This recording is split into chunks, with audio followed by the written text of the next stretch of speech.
প্রিয় শিক্ষার্থী বন্ধুরা, মার্টিন লুথার কলেজের বাংলা দ্বিতীয় পত্রের ক্লাসে তোমাদেরকে স্বাগত।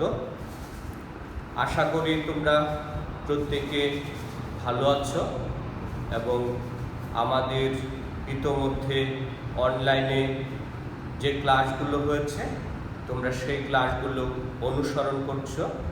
আমরা বাসায় যে কাজগুলো দিয়েছি, পড়াগুলো দিয়েছি, সেগুলো তোমরা তৈরি করছো, পড়াশোনা চালিয়ে যাচ্ছ। আমরা গত ক্লাসে বাক্যের শ্রেণীবিভাগ নিয়ে আলোচনা করেছি, আর আজকে আমরা বাক্য রূপান্তর যে অংশটি এটি নিয়ে আলোচনা করব।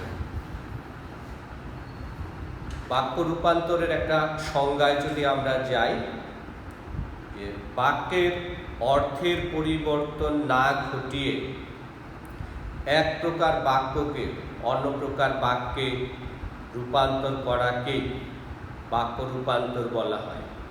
এক্ষেত্রে আমাদের অবশ্যই মনে রাখতে হবে যে আমরা কোনোভাবেই বাক্যের অর্থের পরিবর্তন ঘটাতে পারবো না। আমরা বাক্য রূপান্তর তিনভাবে হয়ে থাকে, তিন ধরনের বাক্য রূপান্তর হয়ে থাকে। প্রথমত হলো গঠনগত রূপান্তর, দ্বিতীয় হলো ভাবগত রূপান্তর, আর তৃতীয় হলো উক্তির পরিবর্তনগত পরিবর্তন। আমরা প্রত্যেকেই জানি যে বাক্যের গঠনগত যে পরিবর্তন, ইংরেজিতে আমরা বাক্য রূপান্তরকে ট্রান্সফরমেশন অফ সেন্টেন্স বলে থাকি, বাংলায় এটি বাক্য রূপান্তর। তো বাক্যের গঠনগত রূপান্তরের ক্ষেত্রে আমরা সরল বাক্যকে জটিল বাক্যে রূপান্তর করতে পারি, আবার সরল বাক্যকে যৌগিক বাক্যে রূপান্তর করতে পারি। একইভাবে আবার জটিল বাক্য থেকে সরল বাক্যে রূপান্তর করতে পারি, জটিল বাক্য থেকে যৌগিক বাক্যে রূপান্তর করতে পারি, যৌগিক থেকে সরল বাক্য রূপান্তর করতে পারি, যৌগিক বাক্যকে আবার জটিল বাক্যে রূপান্তর করতে পারি। অর্থাৎ আমরা বাক্যের যে পারস্পরিক যে পরিবর্তন, সেটি আমরা বাক্যের গঠনগত পরিবর্তন ক্ষেত্রে আমরা খেয়াল রাখি করতে পারি।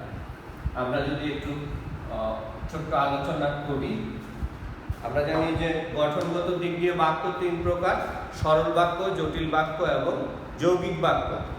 এই তিন প্রকারের বাক্যের পারস্পরিক যে পরিবর্তন, সেটিই আসলে বাক্যের গঠনগত রূপান্তর। প্রথমত আমরা যদি সরল বাক্যকে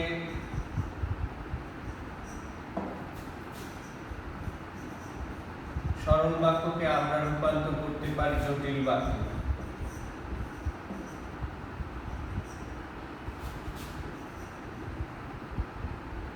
সরল বাক্যকে আমরা রূপান্তর করব জটিল বাক্যে।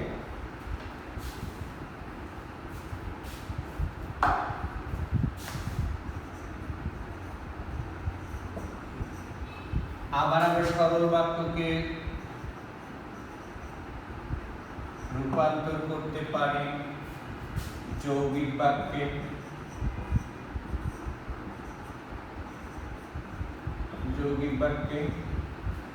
আবার আমরা জটিল বাক্যকে সরল বাক্যে রূপান্তর করতে পারি।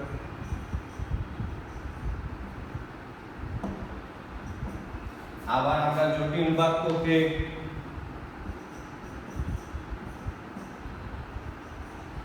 যৌগিক বাক্যে রূপান্তর করতে পারি।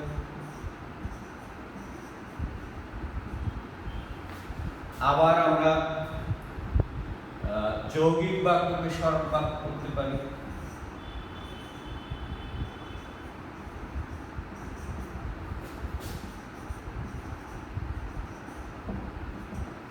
আবার আমরা যৌগিক বাক্যকে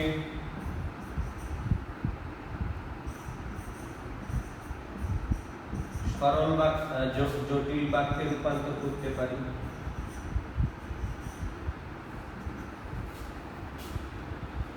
বাক্যের এই পারস্পরিক যে পরিবর্তন, এটি হচ্ছে আসলে বাক্যের কাঠামোগত রূপান্তর। তাহলে আমরা প্রথম খেয়াল করি যে আমরা একটা সরল বাক্যকে জটিল বাক্যে রূপান্তর করতে পারি। দ্বিতীয়ত, একটি সরল বাক্যকে যৌগিক বাক্যে রূপান্তর করতে পারি। আবার আমরা একটি যৌগিক বাক্যকে সরল বাক্যে রূপান্তর করতে পারি।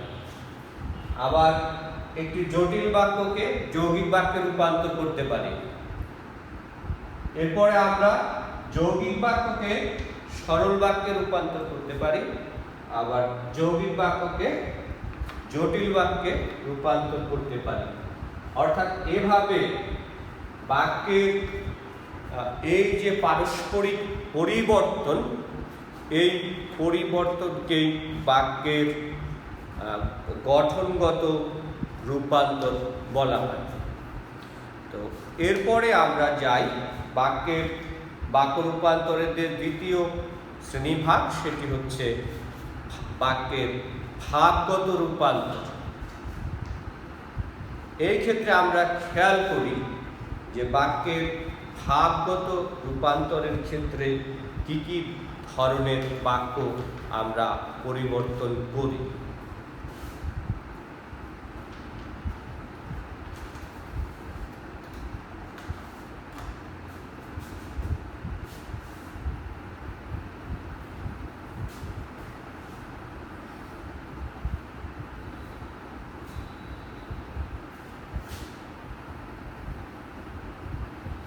প্রিয় শিক্ষার্থী বন্ধুরা, আমরা একটু বাক্যের রূপান্তরের দ্বিতীয় যে শ্রেণীবিভাগ, সেটি হচ্ছে ভাবগত রূপান্তর, সেটি আমরা একটু আলোচনা করি। আমরা দেখি যে বাক্যের শ্রেণীগত ভাবগত রূপান্তর আমরা কোন কোন প্রক্রিয়ার মাধ্যমে, কোন কোন কৌশলের মাধ্যমে আমরা সেটি করি। প্রথমত হলো আমরা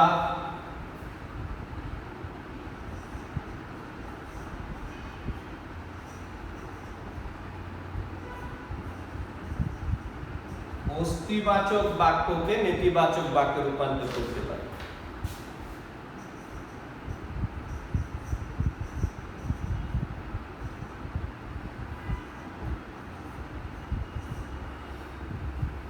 অর্থাৎ আমরা অস্তিবাচক বাক্যকে নেতিবাচক, অস্তিবাচক বা হাবোধক বাক্যকে আমরা নাবোধক বাক্য। অস্তিবাচক শব্দটি একটু দুর্বোধ্য মনে হয় শিক্ষার্থীদের কাছে, তাই জন্য আমি সহজ করে বলছি যে অস্তিবাচক বাক্যের আরেক নাম আমরা হাবোধক বাক্য বলতে পারি, আর নেতিবাচক বাক্যের আরেক নাম হচ্ছে নাবোধক বাক্য। তো আমরা প্রথমে হাবোধক বাক্যকে নাবোধক বাক্যে রূপান্তর করতে পারি। এরপরে আমরা আবার রিভার্স, যে বিপরীত ক্রমে নেতিবাচক বাক্যকে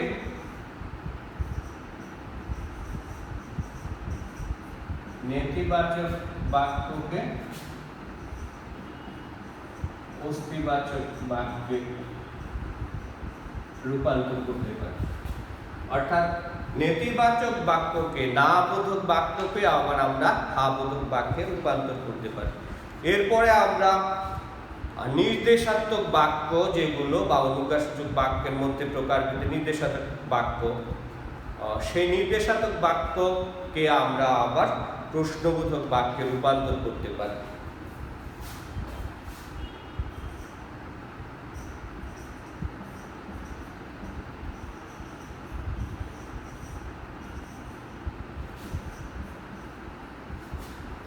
নির্দেশাত্মক বাক্যকে আমরা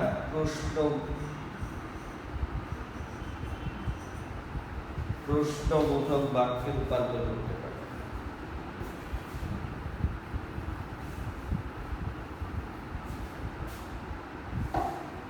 প্রশ্নবোধক বাক্য।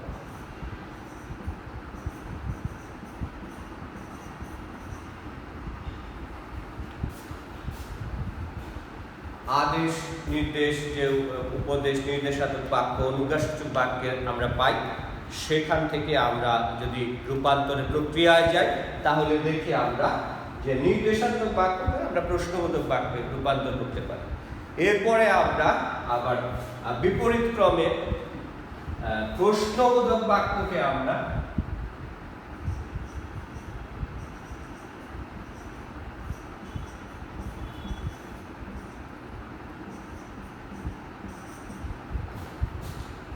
নির্দেশাত্মক বাক্যে রূপান্তর করতে পারি।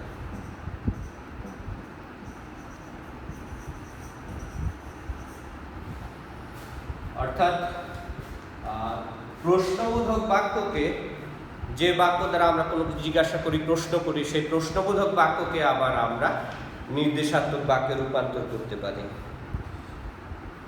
আবার নির্দেশাত্মক বাক্যকে আমরা অনুজ্ঞাসূচক বাক্যে রূপান্তর করতে পারি।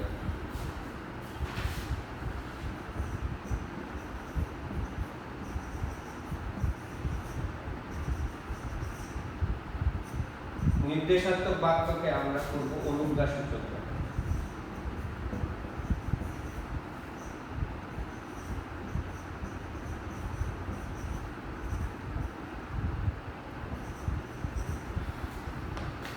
আমরা নির্দেশাত্মক যে বাক্য সেটিকেও আবার আমরা অনুজ্ঞাসূচক বাক্যে রূপান্তর করতে পারি।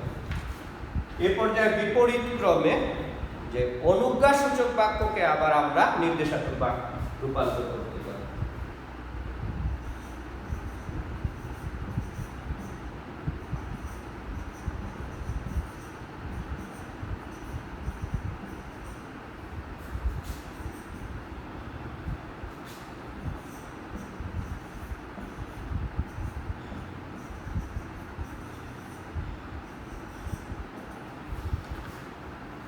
অনুজ্ঞাসূচক বাক্যকে আবার আমরা নির্দেশাত্মক বাক্যে রূপান্তর করতে পারি।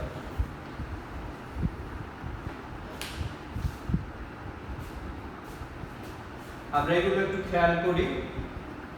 বাক্যের আরো প্রকার ভেদ আছে ভাবগত বাক্যের, এই জন্য আমি একটু মুছে দেব। এর আগে আবার একটু খেয়াল করি যে অস্তিবাচক বাক্যকে আমরা নেতিবাচক বাক্যে রূপান্তর করতে পারি, নেতিবাচক বাক্যকে অস্তিবাচক বাক্যে রূপান্তর করতে পারি, নির্দেশাত্মক বাক্যকে প্রশ্নবোধক বাক্যে আমরা রূপান্তর করতে পারি, প্রশ্নবোধক বাক্যকে নির্দেশাত্মক বাক্যে রূপান্তর করতে পারি। আবার আমরা নির্দেশাত্মক বাক্যকে অনুজ্ঞাসূচক বাক্যে রূপান্তর করতে পারি। আবার অনুজ্ঞাসূচক বাক্যকে আবার আমরা নির্দেশাত্মক বাক্যে রূপান্তর করতে পারি। তো এরপরে আরো নির্দেশাত্মক বাক্যকে আরো বিভিন্নভাবে রূপান্তর করা যায় সেটিও আমরা আলোচনা করছি। আমি এই অংশ মুছে দিচ্ছি।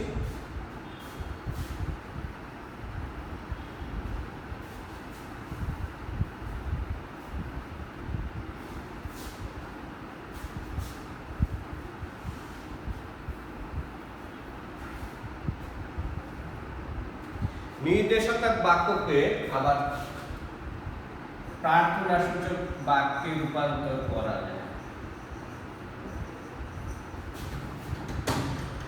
নির্দেশাত্মক বাক্যকে প্রার্থনাসূচক বাক্যে রূপান্তর করা যায়।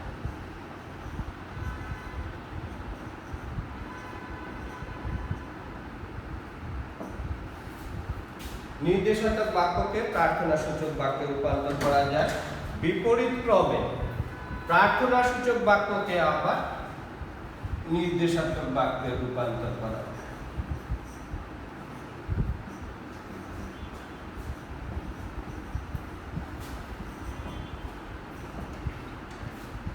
নির্দেশাত্মক বাক্য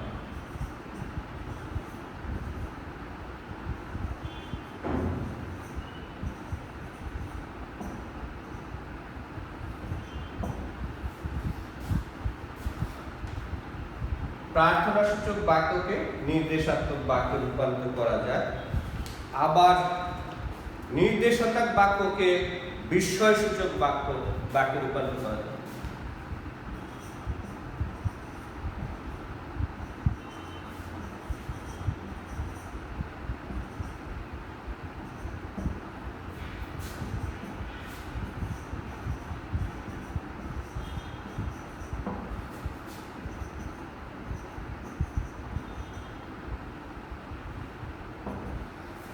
তাহলে নির্দেশাত্মক বাক্যকে আবার প্রার্থনা সূচক বাক্যে রূপান্তর করা যায়, বিপরীত ক্রমে বিস্ময় সূচক বাক্যকেও আবার নির্দেশাত্মক বাক্যে রূপান্তর করা যায়।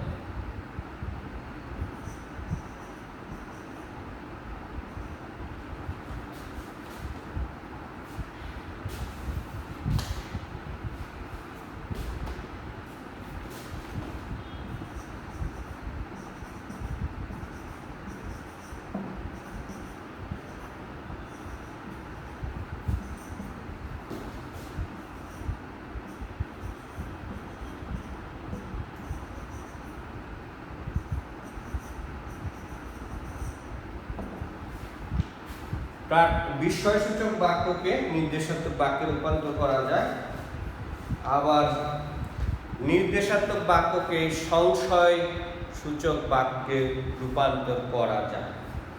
সংশয় সূচক বা সংশয়াত্মক।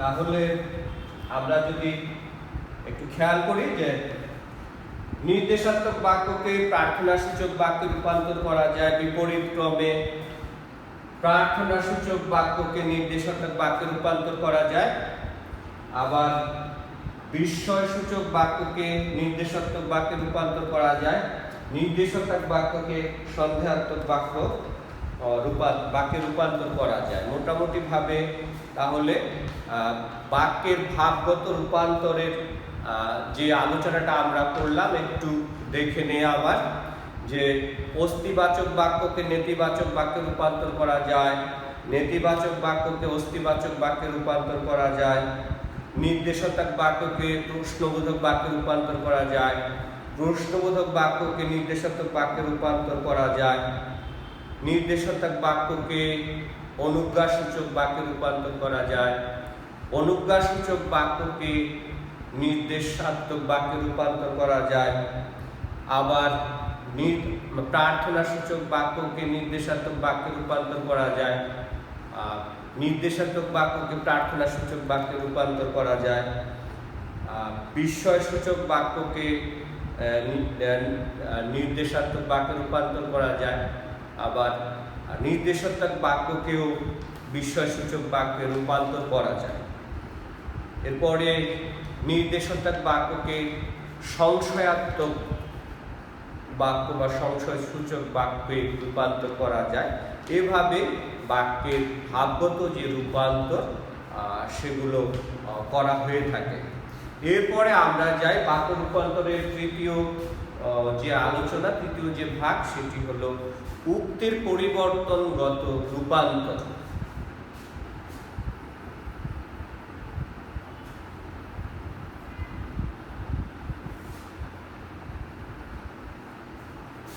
উক্তির পরিবর্তনগত রূপান্তর এটি বাক্য রূপান্তরের তৃতীয় প্রক্রিয়া বা কৌশল।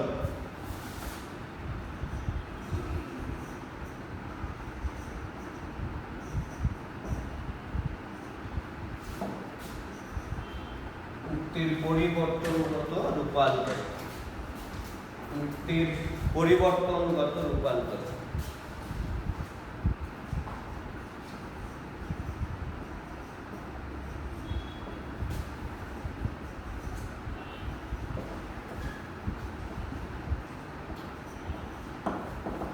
এটি বাক্য রূপান্তরের তৃতীয় প্রক্রিয়া বা কৌশল। এটি আমরা একটু দেখে নিই। আমরা প্রত্যেকেই জানি যে বাক্য রূপান্তর উক্তি দু ধরনের, যে প্রত্যক্ষ উক্তি এবং পরোক্ষ উক্তি। ইংরেজিতে ডাইরেক্ট ন্যারেশন আর ইনডাইরেক্ট ন্যারেশন। তো প্রত্যক্ষ উক্তি যখন বক্তা নিজে যে কথাটা বলে, আমরা যে কথাবার্তাগুলো বলি সবই হচ্ছে প্রত্যক্ষ উক্তি। আমরা যখন অন্যের কথাটা বলি, ঘুরিয়ে বলি, তখন তাকে পরোক্ষ উক্তি বলা হয়। তো উক্তির পরিবর্তনগত রূপান্তরের যে প্রক্রিয়ায় আমরা তাহলে দেখি যে প্রথমে হচ্ছে প্রত্যক্ষ উক্তি,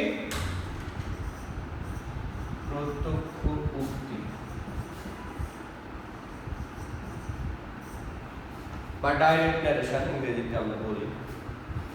আর দ্বিতীয় হচ্ছে পরোক্ষ উক্তি।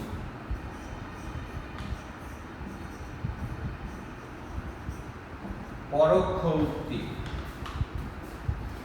আমরা যদি একটু উদাহরণ আলোচনা করি, যে প্রতীক বলল আজ আমি স্কুলে যাব না, এটি প্রত্যক্ষ উক্তি। আমরা যদি এটাকে পরিবর্তন করি পরোক্ষ উক্তিতে, যে প্রতীক বলল যে সে আজ স্কুলে যাবে না, সে প্রতীক বলল যে সে ওই দিন স্কুলে যাবে না। উক্তির পরিবর্তনের বিভিন্ন নিয়ম কানুন আছে, খুঁটিনাটি আছে, আমরা সেগুলো পরে আলোচনা করব। তো সেগুলো আমরা যখন বিস্তৃতভাবে বাক্য রূপান্তরের প্রক্রিয়ার মধ্যে দিয়ে যাব, তখন আমরা এগুলো আলোচনা করব। তো বাক্য রূপান্তরের প্রথম ধাপে আমরা যে জানি যে বাক্যের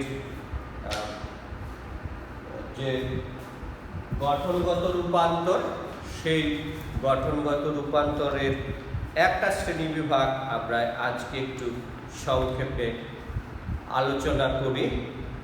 সেটি হচ্ছে যে গঠনগত শ্রেণীবিভাগের ক্ষেত্রে সরল বাক্যকে কিভাবে আমরা জটিল বাক্যে রূপান্তর করব, সেটি নিয়ে একটু আমরা আলোচনা করতে চাই।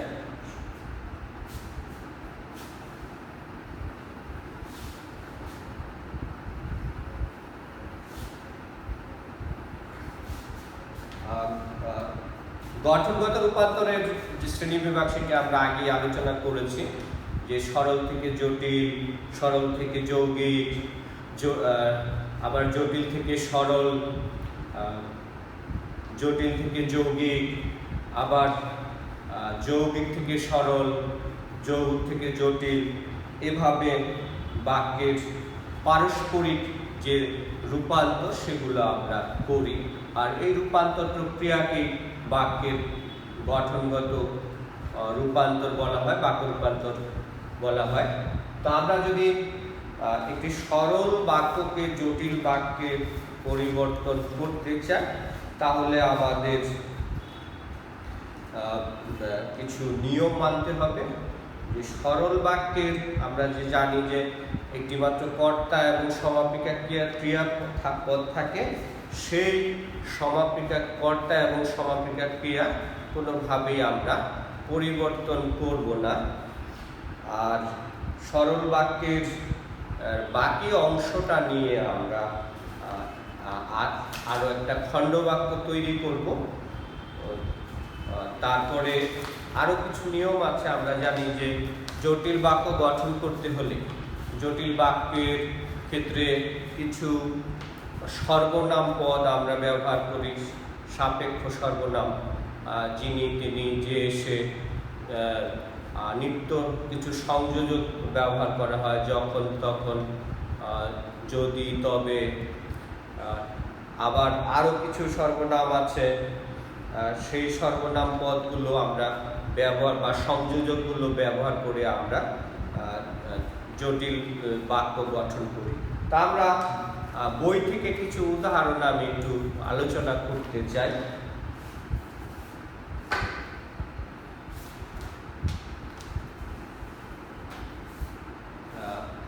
হরিয়াদি প্রসন্ন গোয়ালিনী একটি উদাহরণ।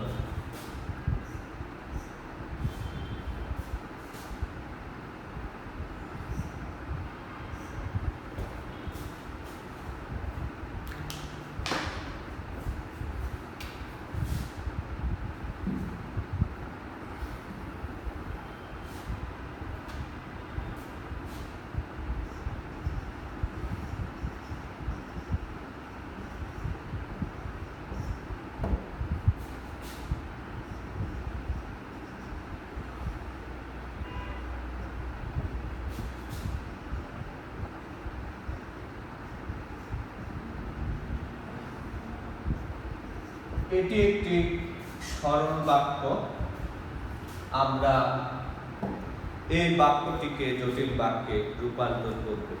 আমরা নিয়মে বলেছি যে সরল বাক্যের যে কর্তা এবং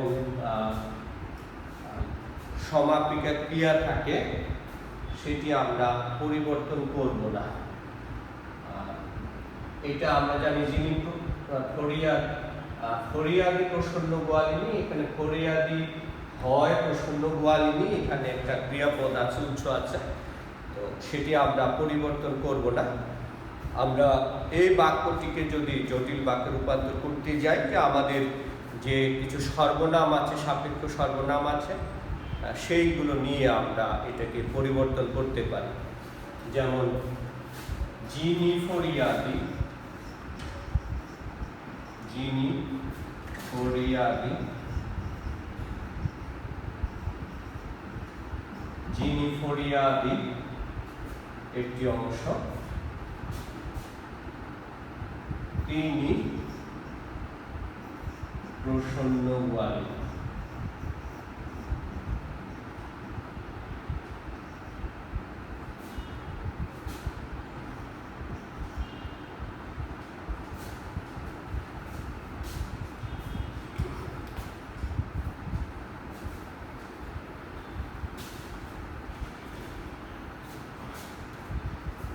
যিনি ফরিয়াদি,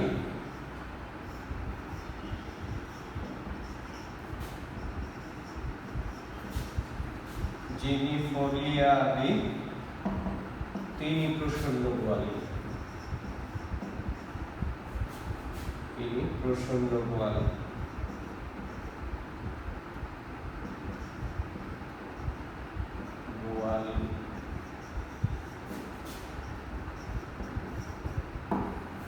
অর্থাৎ এই বাক্যটি, সরল বাক্যটিকে আমরা রূপান্তরের ক্ষেত্রে এখানে সাপেক্ষ সর্বনাম সংযোজক হিসেবে নিয়ে এসেছি।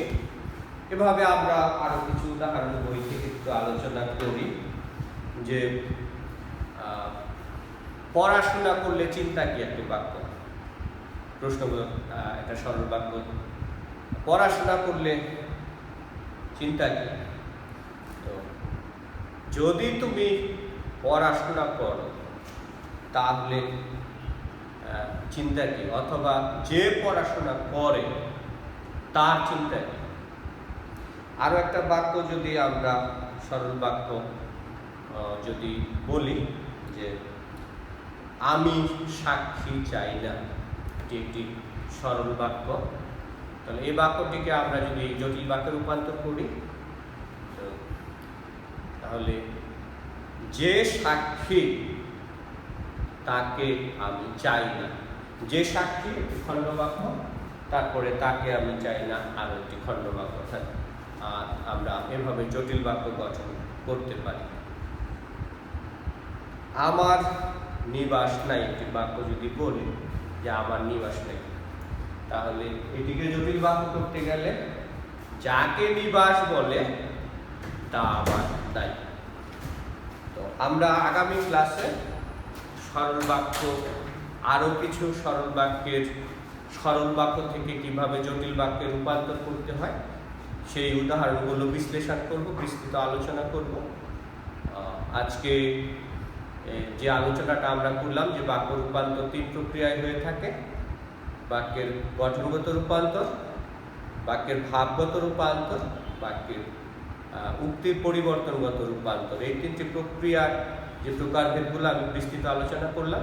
আমরা আগামী ক্লাস থেকে বাক্যের যে রূপান্তরের, যে পারস্পরিক রূপান্তরের যে নিয়মগুলো, সেগুলো আমরা বিস্তৃতভাবে আলোচনা করব।